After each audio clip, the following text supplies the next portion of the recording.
Can you hear me now? Yeah. Hey, hey. Hey, I'm here with my student Ariane too. I hope this is good. Yeah, of course. Hey. Okay, if you're with us on YouTube, just hang tight. We're trying to make sure that we're actually streaming. Not yet. I think there's about a 60-second delay, so you may see some ugly stuff here for just a second. It usually takes about 60 seconds to start actually feeding through. So. Hey, hey. Hey, I'm here with my student Ariane too. I hope this is good. Yeah, of course. Yeah, it's great. Okay, if you're with us on YouTube, just hang tight. We're trying to make sure that okay, so we are streaming now. Thanks for your patience here. It's very experimental. If someone has the YouTube feed going here, is that you? For just a second. It usually takes about 60 seconds to start actually getting. Do you have it muted? Hey. Somebody's got YouTube going, and we're gonna have to. Yeah, that's me. All right. So I think we've got everything squared away now. Thanks That was for phenomenal. I'm Jamie Banks. I'm chair of the Game Studies Division, and here at National Communication Association, we're in the middle of our 2015 conference here in Las Vegas, Nevada. We're at the Rio Casino and Hotel, and we have some super awesome folks here with us today to talk about meaningful, serious, and learning games. So if you're watching and you have questions over the course of the session, if you will tweet it to us, at NCA Games is the handle, and hashtag MSLGames is the proper hashtag, and we've got some people monitoring Twitter and Facebook so that if your questions pop up, then we'll be able to answer them. And if you'll just keep in mind that there's about a 60-second lag between what we're experiencing and what you're seeing on YouTube. So if we don't get you right away, we'll definitely pull it up as quickly as we can. And there's a couple of us here and a couple of us distributed in different places, so there might be a little bit of feedback, but we'll do our best to kind of keep that to a minimum. So we have with us today Mary Beth Oliver of Penn State University. If you want to wave, Mary Beth, and her focus is on appreciation and meaningfulness in digital games. And then we have Nicholas David Bowman from West Virginia University, and he's going to be talking about sort of this notion of fun as serious business. And then we have John Christensen from University of Connecticut, and he's specifically focusing on social change games. We have Anthony Lamperos from University of Kentucky, and he's talking about health and games. And then Roger Altizer, University of Utah, and he runs the game development program there. And he's going to be specifically talking about game development and design considerations. So what we'd like to do first is take just a few minutes, kind of in that order, and have you guys offer your thoughts about your specific area of expertise, maybe discuss what you think is most important to examine in that area, maybe a project you're working on, what might be important to examine through a communication studies lens when it comes to your specific area of expertise, and maybe where you think we should be going in terms of research related to serious and meaningful games. So we will go ahead and start with Mary Beth Oliver, and take it away. Okay, great.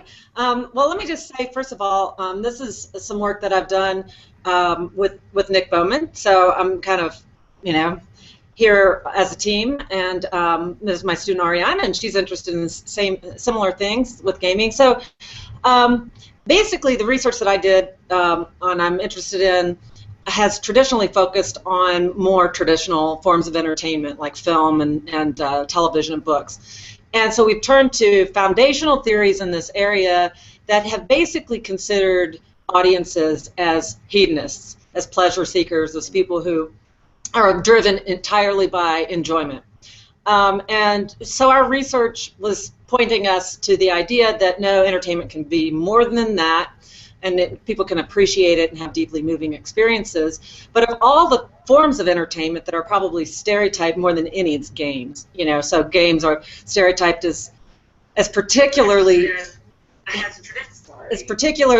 hedonistic, and so, but that's not really what gamers seem to be saying. So we decided to look at the kinds of whether or not gamers have meaningful experiences when they play, and if so, what drives that. And so we did a large-scale survey snowball kind of sample largely. It wasn't a random sample, but yeah, a lot of people in the sample, and undeniably they were saying that games can be deeply moving, deeply meaningful for them, and that furthermore that didn't detract from their enjoyment of the game. So I think games are really, unfairly stereotyped, at least according to our sample. And the main driving mechanism for appreciation of those games was the storyline. So, this is a survey, and I really think we need to expand on that to really catch up with the landscape of gaming, and to do more experimental work where we can really isolate aspects of gaming other than story, in addition to story, that gamers find meaningful. So that's the research in a nutshell. Okay, great, and we'll pop over to Nick Bowman now. All right, so again, thanks for having me, and to follow up on Mary Beth's comments, it was a fun project, right, when we find out that 3/4 of these gamers talked about these deeply meaningful experiences. And it ties in nicely to some of my work where, historically, as Mary Beth said, video games are a medium that's marked by very simple challenge skill mechanics. Video games, however, and because they've been these sort of twitch games or skill games, they've always been classified as puzzles, as toys. The early marketing around games is very much, once it left the bar and came to the home, it was toys for your children to play. But games have evolved from there. They're more than just interesting computer demonstrations. They're one of the most engrossing forms of entertainment media that we have. Modern video games have an unparalleled ability to demand users' cognitive attention, their behavioral attention, their emotional attention, and even our social attention. And I wonder if this broadens how we understand the ways in which these games are produced and used by audiences. Some of the current trends in game production are looking at games that are far past simply beating a challenge or simply solving a puzzle. In fact, there are some games where the narrative is the experience, and those narratives are genuine, they're emotional, they're gripping. In short, video games are fun and they're meaningful, and I'm not sure to the extent to which when we call games serious what we mean anymore. I think at one time serious games meant educational games, but we didn't call them educational games because people didn't like educational games, so we said that these are serious games. Yeah. But games are serious. Film is serious. Comics are serious. And I wonder if we can start to better understand the medium, not just in terms of beating a challenge, but mastering a story, mastering yourself, understanding the world around you.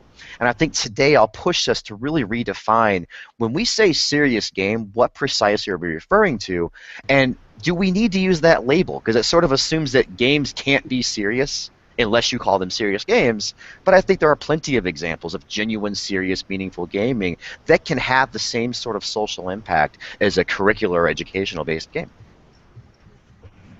Alrighty, John, you're up next.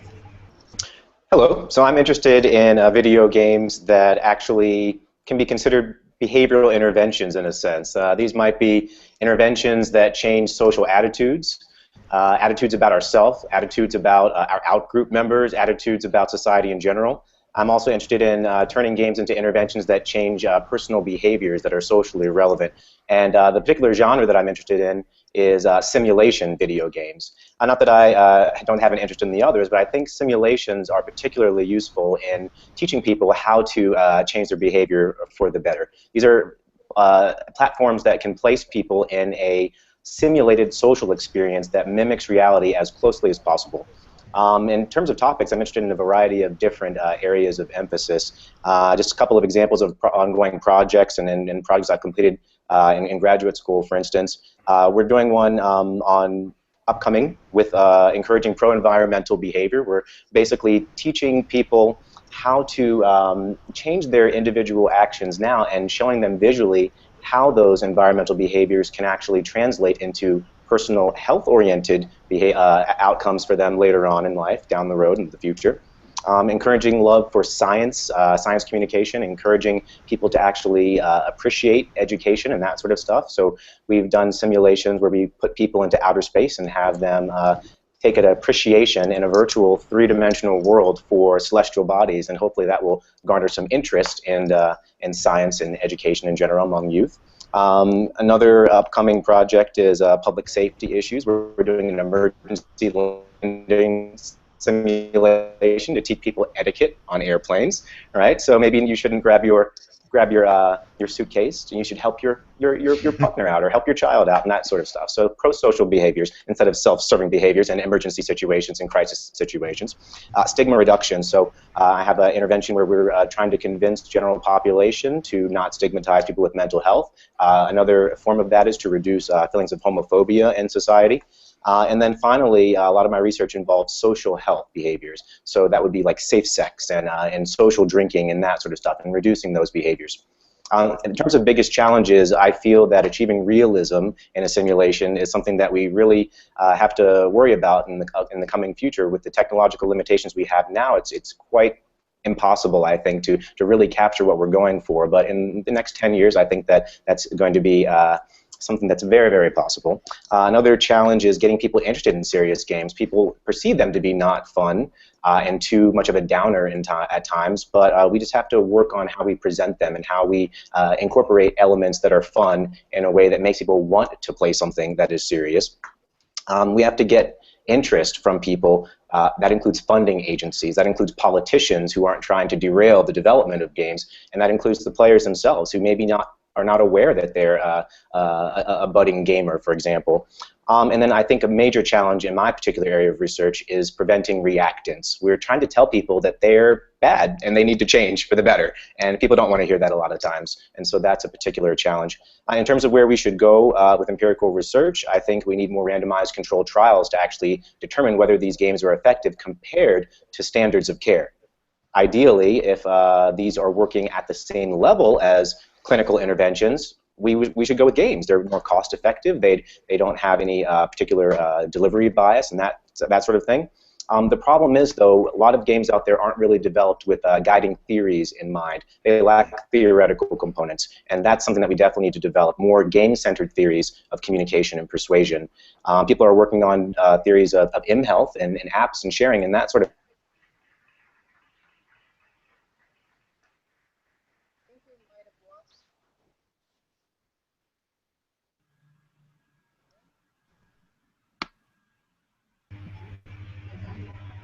I think we might have lost John. So right now we'll go ahead and pop over to Anthony then. All right. Well, I'm sorry that had to end like that. It gives me really great joy to be part of this session. I first presented on the topic of video games at NCA in 2005. So it's interesting now, here we are in 2015, and I'm now on a virtual session talking about games again. But much like the conference has changed, so have the questions that I ask and try to answer. Those, that's what video games do. Yep. We lost Anthony? Oh. I'm still here. Oh, there you We are. lost you there for a minute, Johnny, so we went ahead and switched over to Anthony. Oh, okay, that's fine. Hopefully I can pick up where you left off.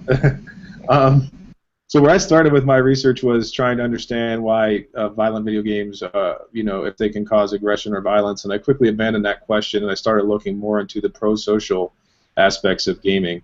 And today, even though my topic is broadly health and games, I'm going to focus mostly on the subset of the health game literature, which is exergaming. So while there have always been attempts to incorporate exercise into gaming going as far back to, say, the 1980s, the interest really started to peak in terms of research and practical application in the late 90s with the commercial release of DDR, and then again in the late 2000s with the release of a Wii Fit.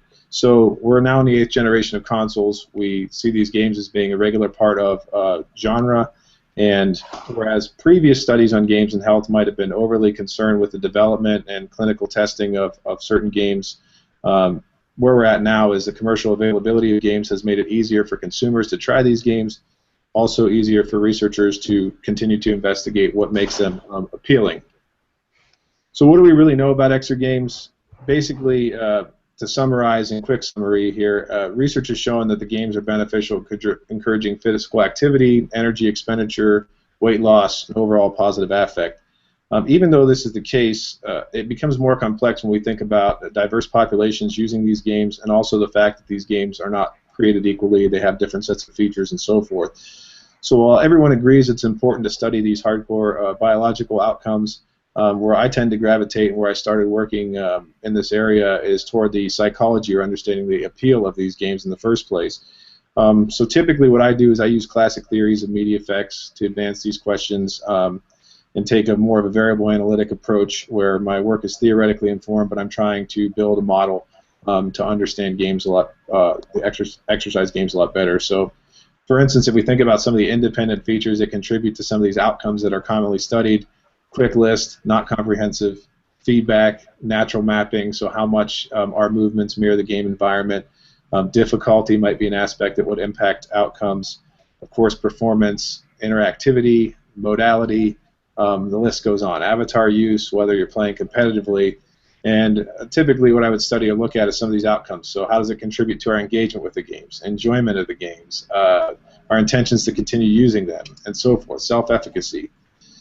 So what I just talked about here, it's not like revolutionary stuff or anything. Indeed, these variables appear all over the place in the exergame and the broader health gaming literature. What's important is parsing out and thinking through the process and these models of how these games work. So if I said I had a group of people play an exergame, for instance, and they reported more enjoyment and weight loss from their experience, that would be cool to find out, but the question would really become, why is that the case? And so it's not enough for us anymore to just know that these games contribute to certain outcomes. It's more important for us to study and draw on existing theory to actually explain the process a little more. So I just want to sort of tie up here where I think the greatest opportunities lie. The field is growing. If you look at the NCA program, there were exergame panels in the Comtech division and the MassCom division, and of course I'm talking about it now here in the Game Studies division. So it's growing. It's not just about exergames, it's about the broader health gaming literature, because for practitioners and hospitals and everyone all over the country that are looking for behavioral adherence and how to modify behavior, we're vitally important. They'll be looking to us for expertise. If you're someone that aspires to be in this area or you're working in this area, you better broaden your horizons, because it goes way beyond the communication literature. Talking about exercise, sport, kinesiology, psychology, medicine, health sciences. Everyone's interested in this topic. So we can contribute to that dialogue and do so in a meaningful way. Two of the biggest problems I see in the literature, and I'm almost finished, are we still talk about a lack of longitudinal work, but we don't yet have a lot of longitudinal work in this area. And then also, of course, when we talk about the psychology or the bio outcomes, it's oftentimes that people are either studying bio outcomes or the psychology, not studying both. We need to piece those things together. So hopefully we'll have some good questions and I can tie up some loose ends, but that's my 2 cents on that. Very cool. And certainly not least, but last year we had Roger. Thank you. It's great to be here. Hey, and I want to say thanks for organizing this. I meant, like we were just mentioned, many of us have been studying this stuff at NCA since the early 2000s. Personally, I haven't been at NCA for like 7 years, and this game studies thing is so exciting. It's brought so many interesting people together. So my work primarily focuses on how we make games, how we bring together people to make games, and what does it mean when we make those kind of games. So things that motivate me, I'm really concerned about the diffusion of innovation. There are just so many games out there that just don't get played. So for example, I'm working with a group of diabetes researchers to make a diabetes game, and we started off pointing out that there are 25 diabetes games that already exist. There were 2 diabetes games that were made for the Super Nintendo. So you can get Captain Novolin on cartridge and put that in your Super Nintendo and learn about diabetes. So games for health and games with a purpose have been around for a long time. So the questions that we sort of deal with are those kinds of questions. And to that end, I run a lab that's actually located in a health sciences campus so that we can involve doctors and patients, both in the design side of it as well as the distribution side of it.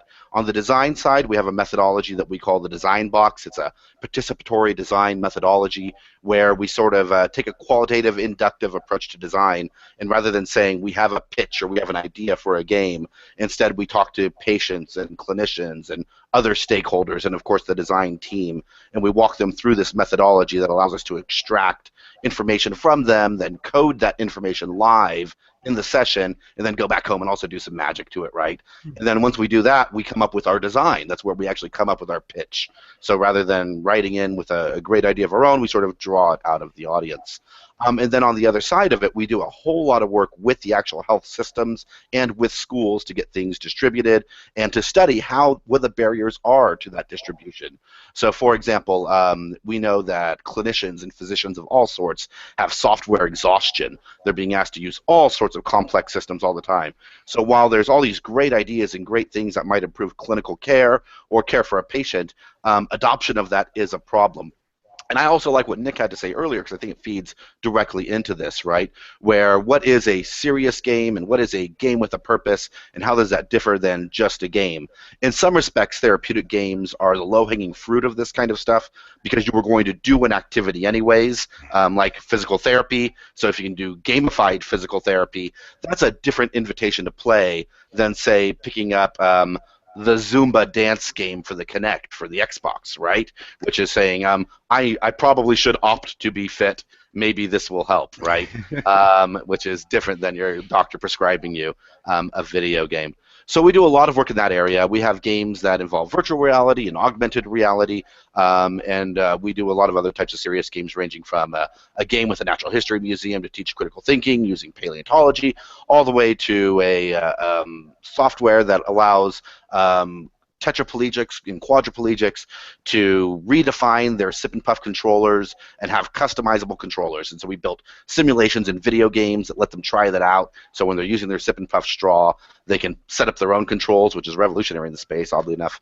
And then we also have these great ski chairs that you can go virtually skiing with or physically skiing with. So we've got just a ton of great projects. We're always working on 6, 7 things every semester, and we're happy to talk about any of them. Very cool. Thanks, guys. It came to my attention that apparently you guys were having to look at my mug for 15 minutes, so I'm going to do my best. For some reason it's not automatically switching. I'll do my best to make sure that we're keeping the camera on the people that are actually speaking at the moment. So I think what we'll do is we'll go to Facebook in our Game Studies Facebook group for the first question. And I think I'll toss this out to Mary Beth and Nick first, and then everybody else feel free to jump in here. The question is from Charisse. I hope that I'm pronouncing your name right. How can serious games compete in the atmosphere of hedonic and leisurely games? I refuse to use fun to describe non-serious games, as all games should be fun. Given the expectation of users in the current environment to engage in games for escapism or entertainment, how can we, as advocates of games for change, entice the general audience to participate? She notes that she is of the Math Blaster and Oregon Trail and Carmen Sandiego generation, so she doesn't necessarily see outcomes as mutually exclusive, but, quote, given the evolution of popular gaming in the past 20 years, the promise of the medium has been scuttled in the interest of making money. What are your thoughts on that? Well, I can offer a quick one.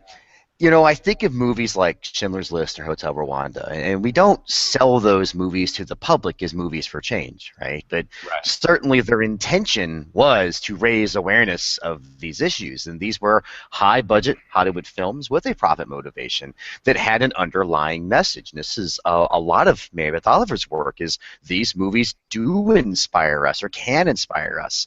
And one of the things that makes me think about is that it's a term that John used earlier when he referred to his work as simulation. And I've often thought that language is far more useful for us to think about. You know, we have games with a variety of behavioral and emotional outcomes, and some of them can be toys, and some of them can be quite serious with very important embedded emotional narratives that teach us about the world around us. And they're not educational games. They're just, you know, the evolution of the medium. I think Jesse Schell talked about this when he said that movies became serious when they learned how to talk, and that video games became serious when they learned how to listen. It didn't mean that they were educational. It just meant that they could be emotional, engrossing narratives. So oftentimes I don't think that simulations aren't important. And in fact, I think John can speak far more to the power of the simulation environment. I think Roger talked about it as well. When you're designing a specific intervention.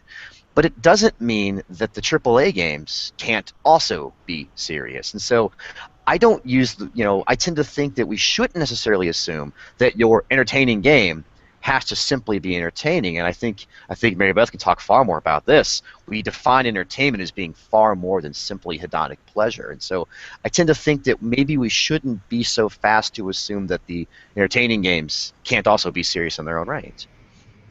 Yeah, I'll just kind of echo that, and just one thing that what we were finding is that when we asked people to name and talk about a what we called a meaningful game, and we let them choose, yes, they found it meaningful, but it didn't detract from their fun. So I think it's Right. important to recognize that, um, you know, like I'll use the terms hedonic and eudaimonic as though they are at opposite ends of a spectrum, but that's just sort of for conceptual clarity. Actually, I don't think that they have to be that way at all. I mean, I think that meaningful experiences can be very fun and vice versa. So, attracting audiences to meaningful games when they're expecting fun. I think we can deliver on that fun, but also make them meaningful at the same time, or at least that would be the hope that I would have. And in doing this, of course, the trade-off is that Hotel Rwanda, Schindler's List, they didn't teach us the details of the Holocaust or the details of the genocides, but that also wasn't their intention. So it doesn't suggest you cannot have educational games or simulation, but I think at least one end of the spectrum from those who study entertainment is that you can still have meaningful and even educational experiences with a highly produced AAA video game. Right. And part of that, I believe, is the fact that the way they're used and what the access to that is. So if you think about, like, how does Hotel Rwanda get used in a high school classroom? It's not given to you, and that's not everything you're going to learn about that moment. It's a piece of a curriculum, right? And so we don't see that with games for a few reasons. Part of it is games literacy, right? That there aren't enough people who know enough about certain games to sort of roll in a AAA game into a classroom environment or into a learning environment and use it sort of as a tool. But secondly, there's a lot of barriers to that. Even if you wanted to do that, you have technical barriers about how do you fast forward to the part of GTA that you want to use. And then you also have things like in a high school setting, there are huge barriers to getting at things online.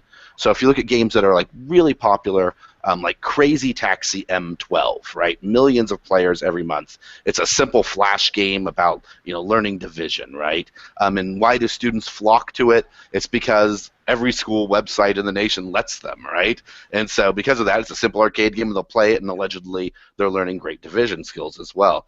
But yeah, it's an interesting and complex problem that has to do both with conceptual issues, but then also issues of just straight up access. I'd like to jump in here and draw everyone's attention to some excellent work on this topic being done by a very talented student named Christopher Burrows, who just graduated, and his advisor, Hart Blanton, who's actually here at the conference. They recently published this article in Communication Research, and what they were doing essentially was inserting graphic warning labels into commercialized games. So, for example, racing games and first-person shooters, there would be billboards and posters around, and they have some very, very interesting data I would encourage you guys to look at about the effects of these images. People aren't even aware that they're there, but it's reducing their counter-arguing. And so that's how you can actually get some serious and meaningful action out of a game that people actually want to purchase and want to play. So I do definitely think that if we go down that line more, that there's going to be a synergy between these two areas that we have to leverage.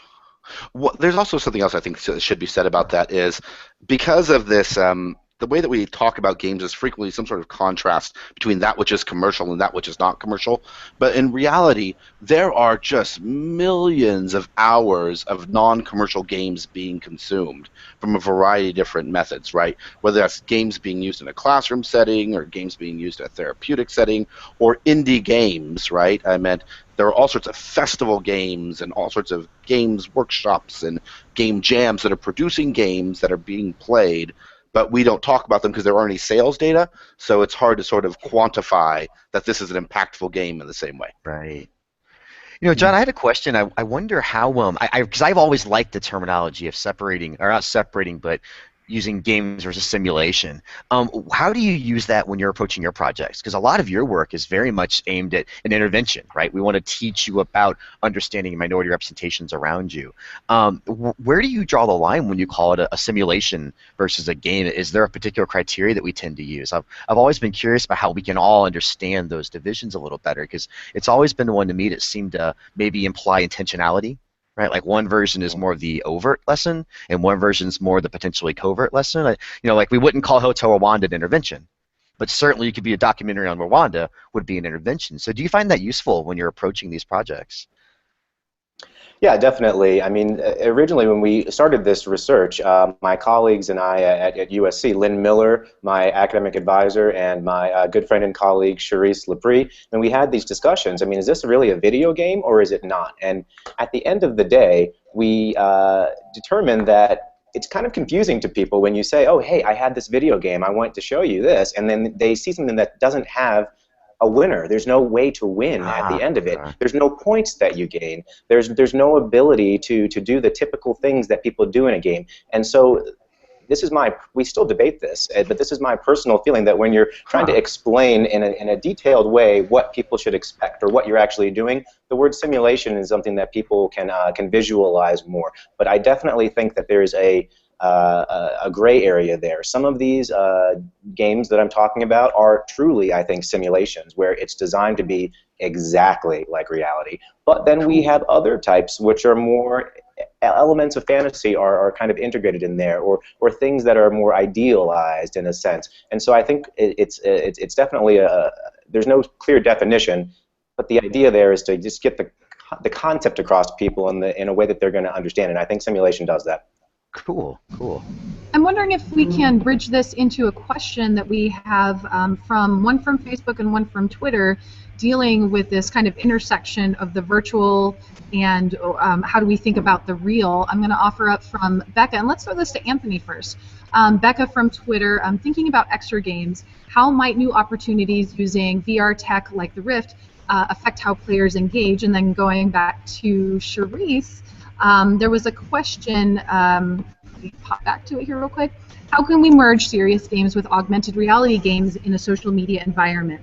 The invention of social media allows us to connect and raise awareness about many different issues, but many of the serious games that I see are separate programs that must be downloaded.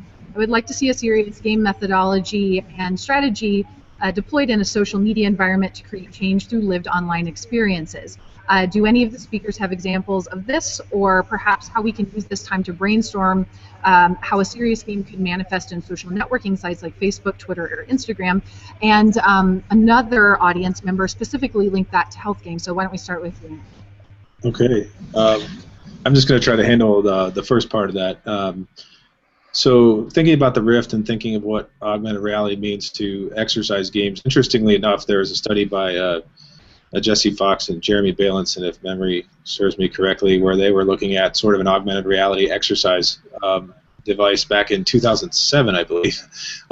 So it's interesting that some of that work has already been done. I mean, obviously the Rift will change things, but I just want to use a very common example to sort of explain this. So if we think about when we started, we had the device where you're pointing at the TV and sort of your game character is arbitrarily mimicking what you're doing, but you could really sit on the couch and do it.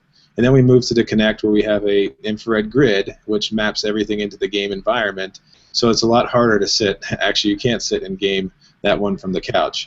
And so, you know, as we've moved, at least in the research that I've done, as we move to more augmented reality, it produces a better experience, more natural mapping. I mean, there's no other way to put it. When we're talking about outcomes and simulation and so forth, I think it does go back to some of the differences between the way we discuss and talk about games and the way we think about them. So because the Rift is going to provide us with more affordances, is it necessarily going to be better?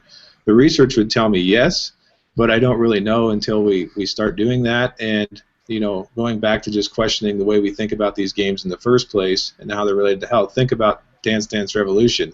Everyone calls that an exercise game, right? And technically it is an exercise game, but really it's an active dance game. We're not actually doing bicep curls or push-ups or anything else that we would typically think of when we're simulating actual exercise movements. Now you guys can debate me on whether or not you think dance is exercise. I think it is certainly exercise. I'm not arguing that.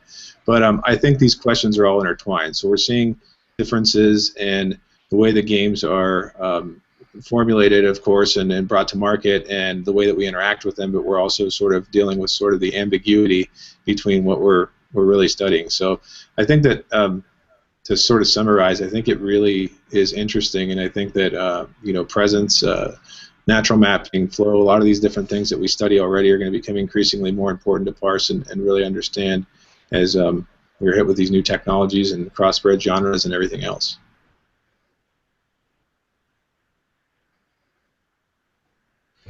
Any other thoughts on that, gang?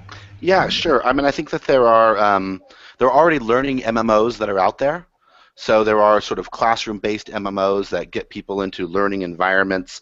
There's things like Moonbase Alpha that was a NASA project, right, that where people could sort of collaborate and work together for learning, and National Geographic, and lots of people have sort of released these Wolf Quest kinds of games that get people together in spaces. And if you look at a lot of the learning that's going on in Minecraft, I mean, Minecraft's probably the most studied game for learning right now.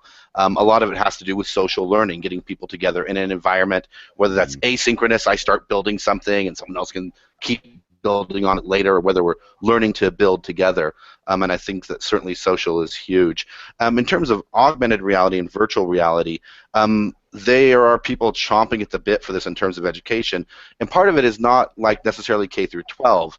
So if we think about the way that we train surgeons, for example, there are all sorts of problems with trying to teach surgeons all over the world because of access to cadavers or rules that influence cadavers. So, for example, in certain nations where Islam is the major religion, you might have all sorts of restrictions about the access to cadavers. Or in certain places in the U.S. where you do your cadaver research in a surgical center, you might have very strict limitations about when you can access cadavers and how you have to clean the room before surgery can go on, et cetera, et cetera. So they're very interested in augmented reality, and they're very interested in virtual reality, but in particular augmented reality, so you can see your hands and operate on virtual cadavers. The rules about how we certify surgeons are changing. So it used to be how many hours did you serve? Congratulations, you're a surgeon. And now they want board exams. Well, how are you going to do those exams? And they're looking to augmented reality or virtual reality to be the ways of doing that. And there's all sorts of exciting innovations in that space. So if you look at the race is, all right, is it virtual reality? Are we talking augmented reality HoloLens? Or is it these hybrid things like the Void, where you put on a virtual reality headset but maps you to 3D space? So you can walk around a virtual maze, but when you touch a wall, it looks like the wall of a spaceship. Or when you touch a cylinder, it looks like a cryo chamber, right? And so you can see those things used for all sorts of purposes. And on the lower end of the spectrum, the much cheaper end of the spectrum, it's just like all that social sharing in games like Zombie Run, right? And so you're trying to change behavior. And there's all sorts of great points, and it was a very well-studied game, and it's an amazing one to check out. Well, something rather curious here, and this might get another really good distinction between simulations and games, if that language does help out, is that I've done some work on natural mapping, and what we're finding is the extent to which somebody feels comfortable and effective using the controllers. And for simulations, you want the hands-on, the flight pit, the cockpit, the steering wheel, the scalpel, the thing you're actually learning to use in the real world when you're learning procedure. But when you're learning more mental models, emotional models, stories, getting engrossed in narratives, we have a lot of research suggesting that the augmented virtual realities disrupt the experience.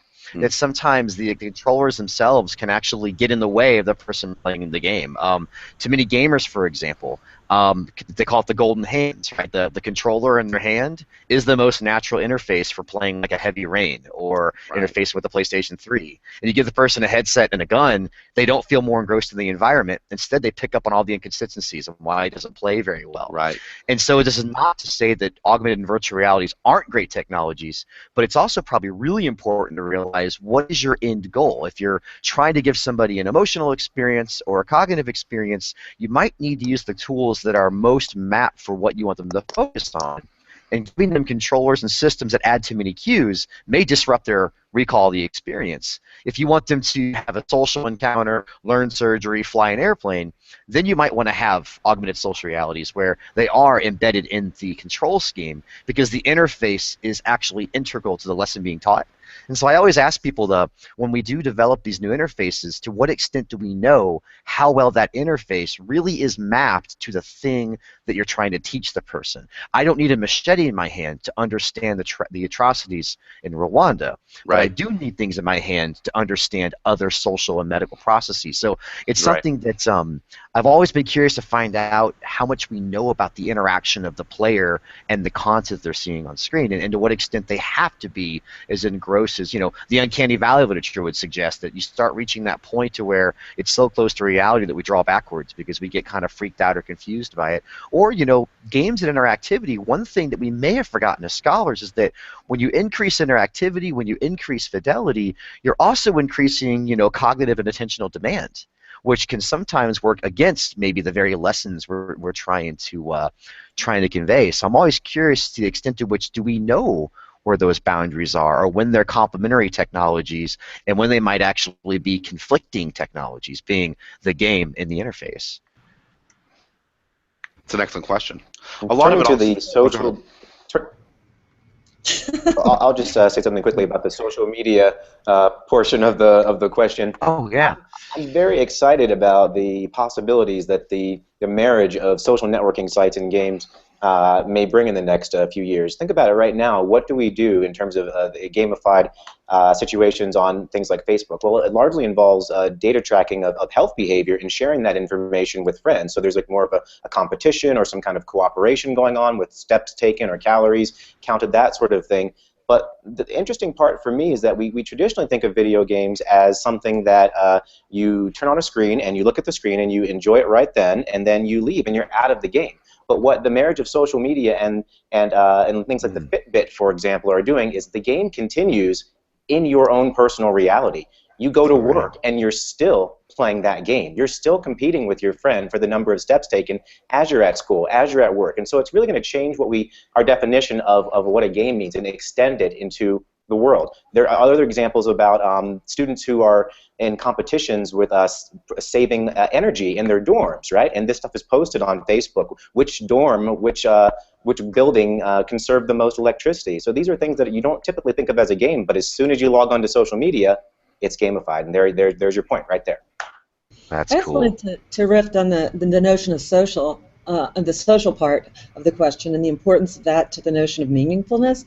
So in our research, we were following up on some work by Nick and Ron Tamburini where they're using self-determination theory as a predictor of enjoyment, which is like how much did you feel competent, autonomous, and relatedness. And so we wanted to add insight. How much did the game provide you with insight as an additional need?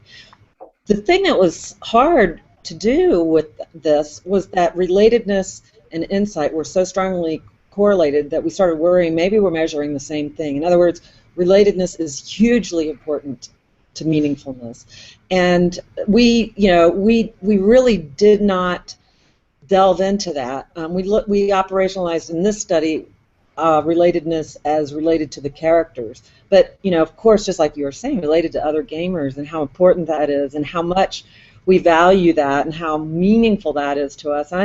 I think that's a great direction for people who are interested in appreciation in gaming. And to piggyback that quickly and to tie it back into John's comment, that relatedness and insight, they were so important to the narrative, right? And while we think of narrative as being within one video game, John, your point about social media, that narrative is much bigger. That narrative is taking with us and goes throughout our day and throughout our week. And it was so fascinating to see how these narrative considerations, in this case these stories we tell ourselves, could be driving relatedness and insight feelings, which are driving the meaningfulness of the experience, which would probably lead to further engagement, further understanding. And John, I bet if you were to ask those people who get wrapped up in that narrative, they probably understand green technologies better as a result. So it's a wonderful example of how these two things can contextualize themselves. And what was supposed to be just kind of a silly app or a contest, it became so much bigger than that, precisely because of this interaction between the players and the content, and now they're sharing it with themselves constantly. It's a really good example. I'm wondering if this is actually a good place for another question that we had. Games are often defined as these leisure vehicles that are somehow apart from everyday life, right? So they're like this bounded third place. It's not home exactly, and it's not work exactly. It has rule systems and challenge systems, and often a win-loss state, which we touched on just a little bit. So when we're talking about social change, when we're talking about health, when we're talking about sort of finding deeper meaning, some idea about the human condition, how do these elements of rule and challenge and win-loss come into play? And if maybe, depending on the answer, is it actually appropriate then to adopt this idea of a game as being apart from everyday life if what you're actually trying to get people to do is take some message from inside the game and get them to apply it outside of the game? Yeah, so maybe I'll address the win-loss portion of that now. I mentioned earlier that sometimes you don't want to really tell people it's a game because there's no way to win it. You can't lose it, and so that confuses people. But I think we can be very creative in the way that we design the challenges within these games to make it come across that there are rewards associated with a certain behavior or with a certain action, and there are maybe some consequences, negative consequences or punishments that are associated with it. And at the end of the day, maybe you're not necessarily winning the game. Maybe you do get something out of it, though, at the end of the day, something that is more meaningful in a sense, and a deeper appreciation of yourself, and a deeper appreciation of the people around you and the world you live in. And in a sense, you don't really need to win the game in order to achieve that. When we were developing the virtual sex project game, we had a very, very heated debate a number of times about, well, should we allow the people in this video game or simulation or whatever it is to actually have unsafe sex and see the consequences of their action, or should we eliminate that from the process and simply have them engage in the modeling and go for safe sex and just show them the positive benefits? And to this day, I mean, we really still do continue to have that discussion. Do you need to actually lose, in a sense, to ultimately win? Do you need both the negative and the positive to come out better at the end of the day? And I think we don't really have the basic science there. I mean, we can go into traditional interventions and talk about loss framing and game framing and that kind of stuff, but when it comes to challenges that we place people into in games, I think maybe it is best to give them a taste of the negative consequences of life as well. A quote from the paper that Mary Beth and I did recently in Computers and Human Behavior was that if a character's crying in a video game, you probably caused it, and you had the chance to fix it. And we also thought that was a cool way to think about what makes it meaningful. Well, you goofed up, and now you did something wrong. And you know, the famous No Russians level, you know, that was a big scandal a couple years ago, where suddenly, as the player, you find yourself as a Russian terrorist shooting up an airport, or Spec Ops: The Line, where you drop a white phosphorus shell on a group of what you thought were enemy soldiers, and it turns out they are civilians, women, and children who have all been melted and are dying in front of your eyes. And while these portrayals were criticized at first, I think players just it violated their expectations, but it also made them feel guilty. And a lot of recent research by Matt Grizzard and his team and Tila Hartman and his team, they talk about guilt in video games. So my own work on moral foundations and guilt, that sometimes games, they're not guilty pleasures, they just induce guilt. And a lot of the developers would defend their actions and say, you know, that was the point. Walt Williams from 2K Games said, yeah, we are not heroes. And if you contextualize violence, that might be a better way of getting a message out than just simply making it violent or making it non-violent. So I tend to align very strongly that if you're going to really have simulation in gaming, and if you really want folks to engage these things emotionally, you've got to show them the bad, if that is your goal at the end of the day. And you know, I think that those developers took some bold steps. I mean, the players weren't happy at first, but I think the critical success of the games and their place in gaming lore, and these were AAA for-profit games, where people went, wow, Right. you really can do some terrible things in a video game, and it got me thinking about this stuff. And real quick on that, I mean, part of it too is we have to stop thinking about games as just an information transference vehicle, right? If you don't allow for the play, right, which is the play can either be I'm immersed, and so am I doing this thing, or the play can be how far are they letting me go in this system, or the play can be I just want to see what happens and then reflect on it and try it again and try something else. But there is learning in that play, and I think it's one of the things that we lose in games all the time is if we look at all the learning that happens when you're young, it's through play, right? It's sort of the most basic way that we engage with this. But if you don't allow for the play, that's really when it stops being a game. I think a lot of the critique isn't just winning or losing, because that's a sort of a knowledge of genre, right? Although it's really important, it's so many serious games don't allow for any sort of play. They become interactive brochures, right, more than any sort of game with a system that someone can engage with. I also wanted to add, too, that I think sometimes this comes down to the individual differences that people bring into the situation. So, I mean, for every situation where we can find someone being, finding something morally wrong with the game, or checking themselves. We can also find the lack of introspection as well when you go on and you can see many people playing Grand Theft Auto and just committing all kind of gratuitous violence just to post that video to get the I don't know what they're trying to get out of it, just to get some for the lulz, right? For the lulz. Right, exactly. And so we have to keep that in mind as well, too. That there's a good bit of that going on too, where it's not, people aren't even engaging on that level that we're even describing. They're doing it for a whole other set of reasons and motives. And we have this a pretty good understanding from Mary Beth's work that a lot of what where meaningfulness and sort of taking a message of a game seriously comes from is from the narrative. Where do you guys see mechanics? Actually, if we're going back to the ludology versus narratology debate, such as it is, where do mechanics come into play when we're talking about how we learn, how we actually derive meaning, how change happens through games? I'll tackle that really quickly, and then let other people talk, because I feel like I've been talking too much already. I think that it depends on what you view a narrative as, right? So if you view narrative as Aesop's Fables, right, where sort of the dominant reading is really strong, and this is what you're supposed to get out of it, or if you view it as so many great novels or movies where there are so many things to extract, or so many ways to read it, and that's where learning occurs. That's a different level of engagement that you have with that text, right? And so if you think about games, it can be the same way, where if you look at, and this will address the previous point as well, if you look at a game like pool, like a physical game like billiards, right? You learn about physics whether you are good at billiards, bad at billiards, or resisting the game of billiards.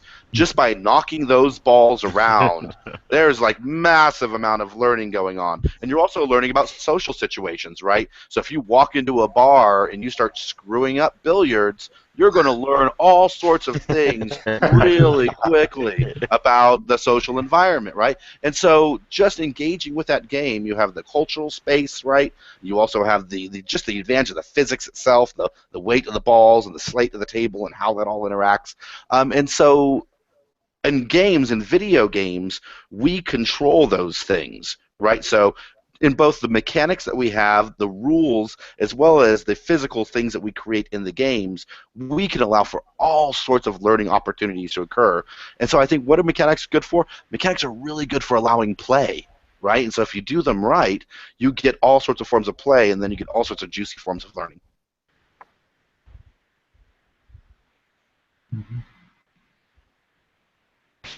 Anybody else have a thought on that? Well, it is interesting when you think about mechanics being the physical mechanics of the control schemes, the natural mappingness in those areas, right? That's what's one way you can think about mechanics, and that might be best to talk, for example, like some of the extra games and things of this nature. But another type of mechanics would be the win-loss mechanics, right? And the skill mechanics that John was talking about is, do you have those win-loss states? So in some ways, it might require a bit of a finessing as to what do you mean by mechanics. But in terms of game mechanics, I think it's important for our conversation because at some point we're not just studying content, right? We're not just studying films. Like Roger said, the interactive informational brochure, where instead of reading the brochure this way, you read the brochure by clicking on the screen, and it's effectively the same thing. And I think certainly the simulation literature, that's not what you're going for in those situations. You're trying to generate, these high fidelity mechanics that allow me to feel like I'm having these interactions. And so if I'm in a nightclub and someone solicits me for unsafe sex, that's got to be more than just click brochure A versus brochure B, right? So there could be two layers of mechanics, one being what are the actual game elements? I'm thinking like analog games right now and the rule structures that go in. Right. And then also, do you have these win-loss states? So there might be several different layers of mechanics we have to think about, and perhaps that in itself is an interesting point to make, that no amount of wonderful narrative is going to make this game studies if you take the narrative and it's so emergent that you sort of skip over or forget that these are still interactions between a player and that content. And so the mechanics are, what options do I give the player to change the form in the content of what's on screen? And then how do I do that through the rule structure of the game? And how do those rules map onto the lessons I'm trying to teach? And then also, what are the physical mechanical procedures by which the player is able to make those decisions, and how do they map back to what I'm trying to teach. So I think the question is important, that it requires us to remember that that's what makes the medium that we're talking about different than all of the other media that teach serious and meaningful lessons for the last several hundred years. Right. Well, this question is a really good one, and I have to admit that it's not one that I've spent a lot of time thinking about, but it does bring up what I believe to be a serious limitation in the way that I've used the term appreciation, because I've used it more like appreciation of, you know, the human condition and appreciation, but it's much larger. I mean, I think it is experienced as much larger than the way I've used it. And one way that might be relevant here is like aesthetic appreciation. You know, like the aesthetic, you know, yeah, it's just aesthetically marvelous or awe-inspiring or something like that. And in that sense, if we can broaden it to that sense, maybe like mechanics can play a really important That's role interesting. in that. If we allow ourselves, I'll speak for myself. If I would just think more broadly than I have been thinking about appreciation and meaning. Yeah, thinking about the way you can mechanically design a game to be awe-inspiring in ways that other media haven't been able to do is something that we should be very important to think about. That first time you saw the giant T-Rex in Lara Croft, it was not just a on-screen dinosaur. We've had those for dozens of years. It was this thing that was suddenly 15 times your height and strength, and you've never had to encounter that. I think Torben Grodal talks about this, that fear reaction in a video game is very, very similar to a fear reaction. So, Mary Beth, that's a really good point, like thinking about appreciation of the environment and experience that I'm actually in, perhaps because I'm more engrossed in it than I'm used to being. That's interesting.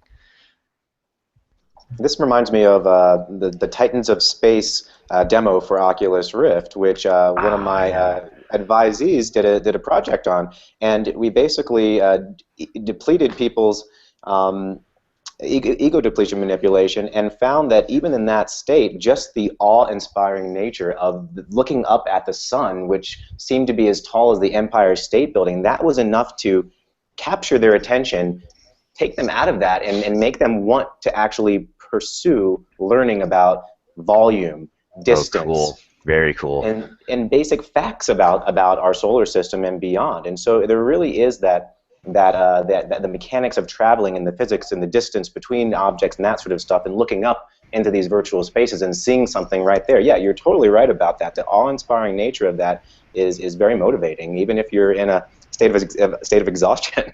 Yeah. It sounds like the old viewfinders from when we were kids. You click through the Grand Canyon, right? Yeah. And then you go read about it. I'd never thought of it this way. That's a really interesting point, guys.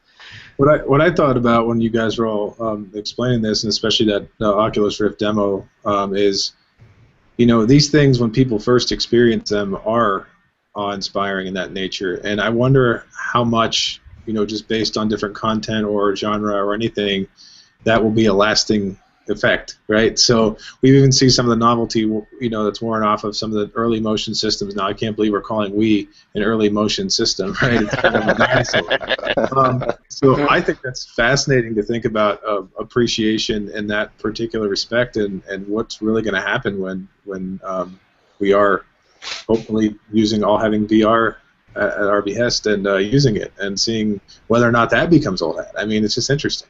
You know, and perhaps it goes both ways. You think about like the Vietnam War coverage that was often talked about in terms of its intensity with the embedded reporter and seeing the carnage of that war live, and I wonder how that might also play a role in appreciation of human tragedy and struggle. It's one thing to see the Syrian refugee child dead on the beach. It's another thing entirely to somewhat experience these things digitally. And I've never thought about this, but certainly the camera lens has always been that connection. And what were to happen if you were to have this in some type of a virtual world or a digital world? I don't like to use the word virtual sometimes because it's not a fake experience. It's psychologically and emotionally real experience. So interesting. It's really interesting. I think part of it too is I think because we're still sort of shackled to this framework of film and television, where primarily what happens is we use those mediums to promote engagement with things, right? And so when you watch the news, it helps you feel empathy towards something or to engage in an idea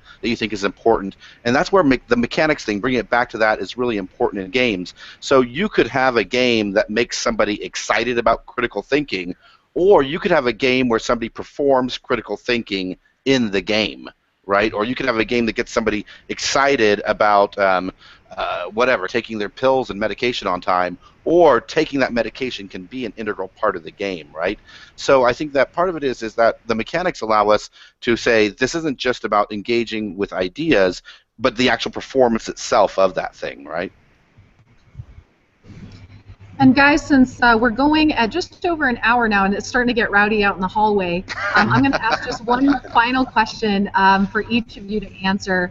Since this is an NCA panel, and we are a new division at NCA, as we go into our first year, what one other NCA division would you most like game study scholars to collaborate with to advance the study of meaningful and serious games, and why? Where's the list? Why don't you start, Nick? Oh. Well, I think that next year's theme, I don't remember the actual theme, but it has to do with activism and social change. And some of those conversations that we just had very much seem related to this idea of meaningfulness being much more broad. And I feel like I might be stealing Mary Beth's ideas now. But I could see us potentially working with these social change divisions. They'll understand, can you show these lessons or these struggles in a way that might get somebody who doesn't currently have compassion to perhaps have more compassion after not just consuming the message that they've already consumed in the mass media, but playing through and potentially living and experiencing that message. So I don't remember the division's name, but I believe it's social change, something change. How about you, Mary Beth? Yeah, well, I don't know if this is the one you were thinking of, Nick, but I was thinking about social cognition. There's a division on social cognition, and I'm saying it because I think that it could have that intersection, and I'm just seeing so many possibilities. I saw a great panel yesterday on refugees, and they were talking about news coverage of refugees, and it was started to make me think about the New York Times new VR camera. I don't know if you guys happen to see that. But how important it is for us to to not pity, not engage in pity, but more connection with other people as a means of creating social change. So social cognition, I think, might be a really cool intersection that could help us in that way. How about you, John?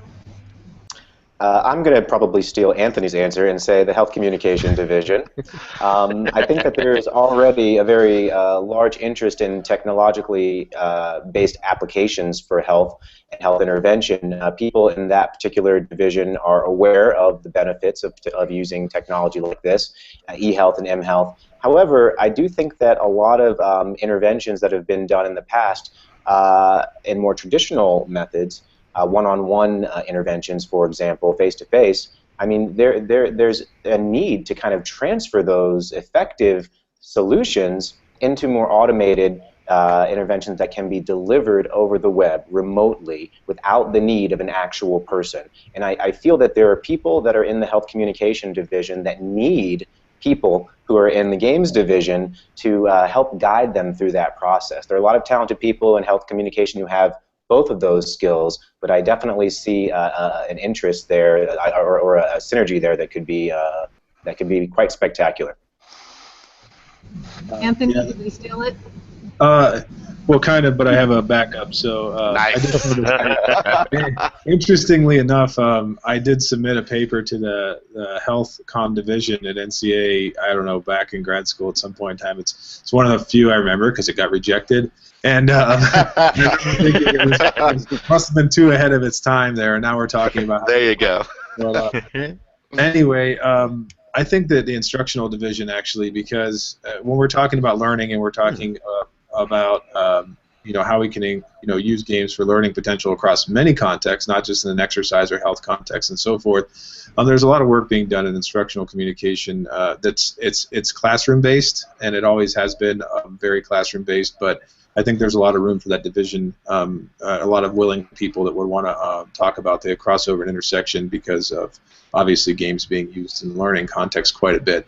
And then one other quick thing I wanted to say is a lot of the work that we're talking about today and having this great discussion and dialogue is mostly a quantitative work. And so just as a blanket, even though I don't do much qualitative work myself, I do think there's definitely room for people within game studies to actually explore and expand upon that. So I just wanted to mention that. If you're listening out there, we love you too, qualitative. That's awesome. That's awesome. All right, so I think that we could bring in the performance studies folk to do some really cool embodied stuff with us. And I think next year we ought to do a drinking game jam, to really get that meaningfulness of what games can really be and what they can do. Awesome. Very cool, guys. Thank you so much for coming together in the first ever game studies session at NCA. And if you are out there in the world listening to us, feel free to find us on Twitter at NCA Games. You can also find us on Facebook. We have a Facebook group where we go through all sorts of discussions. You can carry on the discussion there. We'll pin a post up at the top where we can actually keep continuing the discussion about meaningful, serious, and learning games. Just search for NCA space game space studies, and you'll find us there. Just send a request, and we'll pop you into the group. And if you happen to be here in Vegas, enjoy Vegas and all of the very cool games, things that happen to actually be all of the other types of gaming. And if you are not here with us, please join us. We'd love to continue talking about how games not only can be fun, but can be meaningful and important and serious as well. So thanks so much for joining us, and look forward to talking with you more. And a big thank you to you, Amy. Thank you. Yeah, thanks to you so much. Yeah, awesome. Thank you. Bye, guys.